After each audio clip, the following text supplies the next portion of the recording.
It was the worst of winter weather, and April Latimer was missing. For days a February fog had been down and showed no sign of lifting.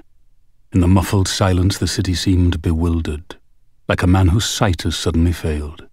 People vague as invalids groped their way through the murk, keeping close to the house fronts and the railings, and stopping tentatively at street corners to feel with a wary foot for the pavement's edge.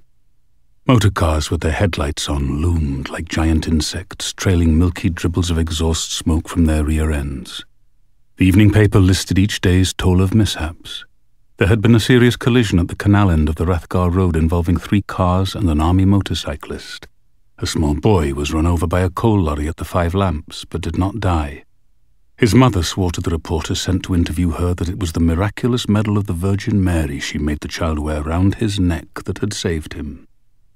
In Clonbrassel Street, an old moneylender was waylaid and robbed in broad daylight by what he claimed was a gang of housewives. The guards were following a definite line of inquiry. A Shawley in Moore Street was knocked down by a van that did not stop, and now the woman was in a coma in St. James. And all day long the foghorns boomed out in the bay.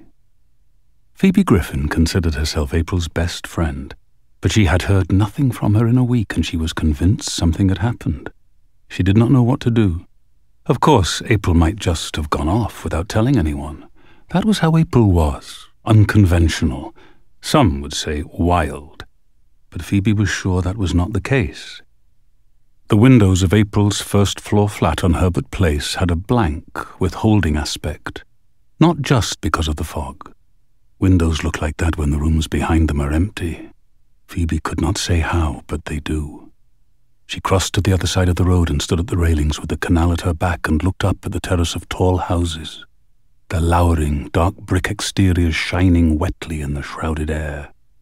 She was not sure what she was hoping to see. A curtain twitching? A face at a window? But there was nothing, and no one. The damp was seeping through her clothes, and she drew in her shoulders against the cold. She heard footsteps on the towpath behind her, but when she turned to look she could not see anyone through the impenetrable hanging greyness.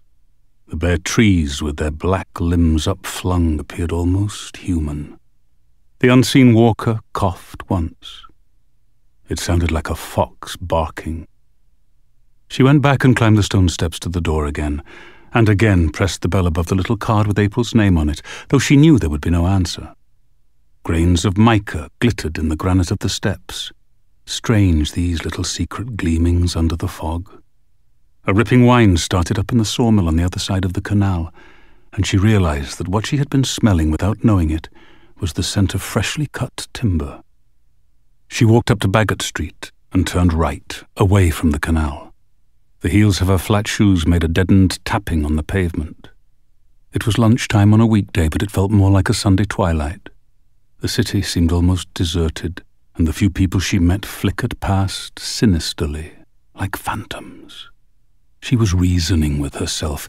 The fact that she had not seen or heard from April since the middle of the previous week did not mean that April had been gone for that long. It did not mean she was gone at all. And yet not a word in all that length of time, not even a phone call. With someone else a week's silence might not be remarked, but April was the kind of person people worried about. Not because she was unable to look after herself, but because she was altogether too sure she could. The lamps were lit on either side of the door of the Shelbourne Hotel. They glowed eerily, like giant dandelion clocks. The caped and frock-coated porter, idling at the door, lifted his grey top hat and saluted her. She would have asked Jimmy Minor to meet her in the hotel, but Jimmy disdained such a swank place and wouldn't set foot in it unless he was following up on a story or interviewing some visiting notable. She passed on, crossing Kildare Street, and went down the area steps to the country shop. Even through her gloves she could feel how cold and greasily wet the stair rail was. Inside, though, the little cafe was warm and bright, with a comforting fug of tea and baked bread and cakes. She took a table by the window. There were a few other customers, all of them women, in hats with shopping bags and parcels. Phoebe asked for a pot of tea and an egg sandwich. She might have waited to order until Jimmy came, but she knew he would be late, as he always was. deliberately, she suspected, for he liked to have it thought that he was so much busier than everyone else. The waitress was a large pink girl with a double chin and a sweet smile. There was a wen wedged in the groove beside her left nostril that Phoebe tried not to stare at. The tea that she brought was almost black and bitter with tannin. The sandwich, cut in neat triangles, was slightly curled at the corners. Where was April now, at this moment, and what was she doing?